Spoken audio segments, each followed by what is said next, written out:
Hello friends, ऋतू आणि Priya's food लाईफवरती आपलं खूप खूप स्वागत आहे.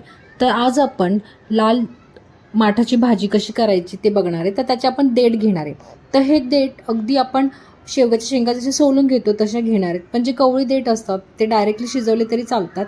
जे थोडेसे झालेले असतात किंवा कडक असतात त्याची वरची साल काढून घ्यायची, म्हणजे शिजण्यासाठी ते खूप सोपे जातात.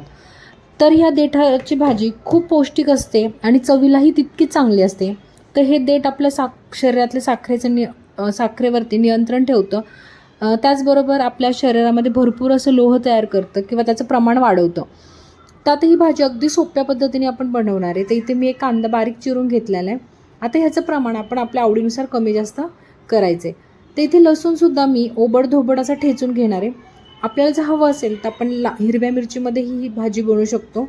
तर त्यासाठी फक्त आपल्याला हिरव्या मिरचीचं वाटण करून घ्यायचे. आता इथे मी फक्त कुस्करून असा हा लसूण यामध्ये टाकणार आहे. जर लसूण गावठी असेल तर त्याचं खूप सारे साल काढायची गरज नाही. असा ओबडधोबड तो चोळून हातावरती घेतला तरीही तो टेस्टला खूप छान लागतो. त्याची चव अगदी छान उतरते. आणि ठेचतानाही खूप बारीक ठेचायचं नाही आहे. तो दाताखाली आला तरीही फोडणीमध्ये खूप छान लागते. आता ज्या पालेभाज्या असतात किंवा ज्या अशा आपण गावरान पद्धतीने भाज्या बनवतो त्यामध्ये खूप फाईन कोणत्याच गोष्टीची पेस्ट केली जात नाही. तर ते दाताखाली येतील या पद्धतीने केली जाते. तर आता आपण इथे फोडणीसाठी फक्त ह्या दोन साहित्यांचा मी वापर केला आहे. आपल्याला जर हवं असेल तर आपण ओल्या खोबऱ्याचाही वापर करू शकता किंवा सुक्या खोबऱ्याचाही वापर इथे करू शकता. आता ही भाजी दोन प्रकारे केली जाते. एक वाटूनही केली जाते आणि एक सुक्या पद्धतीने. तर तुम्ही हे टिफिनला देण्यासाठी एक खूप उत्तम असा ऑप्शन आहे ह्यासाठी. आता इथे कढई गरम झाल्यानंतर आपण ह्यामध्ये आवश्यकतेनुसार तेल टाकायचं आहे. तर मी ते एक पळी तेलाचा वापर केला आहे. तेल चांगलं गरम झालं की आपण ह्यामध्ये फोडणी टाकणार आहे.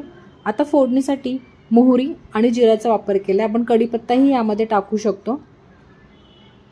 अगदी व्यवस्थित फोडणी बसली की मग थोडेसे हिंग टाकायचं आपल्याला. हिंगाने भाजीची चवही वाढवते आणि पोटासाठीही खूप आरामदायक असतं.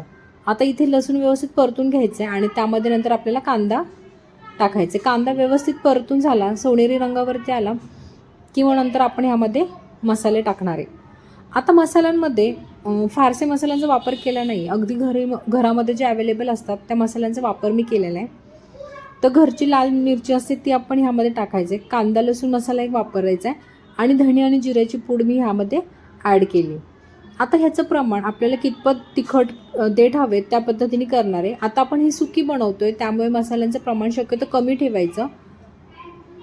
मसाले एकदा व्यवस्थित परतले गेले की मग आपण ह्यामध्ये देठ टाकून ते व्यवस्थित परतून घ्यायचे आणि मग ह्यामध्ये आपण चवीनुसार मीठ ॲड करणार आहे. हे सगळं एकजीव करून झालं की मग यामध्ये आपण अर्धा ग्लास पाणी टाकणार आहे. आता हे देठ आपल्याला त्या पाण्यामध्ये व्यवस्थित शिजून घ्यायचे. पूर्ण पाणी आटोस्तोपर्यंत आपल्याला हे देठ शिजवायचे. साधारण एक 5 ते 10 मिनिटामध्ये आपले देठ अगदी व्यवस्थित शिजले जातात. जर तुम्ही हे देठ वेगळे शिजून ह्यामध्ये ॲड केले तरीही चालतील, पण जर तुम्ही डिरेक्टली आपण ह्यामध्ये शिजवले तर त्याची एक खूप छान अशी टेस्ट त्या भाजीमध्ये उतरते. आता इथे आवश्यकतेनुसार पाणी ॲड करायचे आणि झाकण ठेवून एक 10 ते 15 मिनिटं आपण देठ व्यवस्थित मंद आचेवरती शिजवून घ्यायचे. आता इथे तुम्ही बघू शकता आपले देठ सगळं पाणीही आटलं गेलेत आणि देठ अगदी व्यवस्थित शिजलेत. आता इथे आपण जेव्हा आपले देठ शिजले जातात त्यावेळेस आपण ह्यामध्ये शेंगदाण्याचा कूट ॲड करायचा आहे. आता शेंगदाण्याचा कुठाबरोबर तुम्ही खोबरंही यामध्ये टाकू शकता किसून आणि ओल्या खोबऱ्याचाही वापर करू शकता. त्यानेही खूप छान अशी टेस्ट येते. आणि नंतर आपण कोथिंबीरने ही भाजी गार्निश करणार आहे. तर तुम्ही नक्की ट्राय करा. बाय.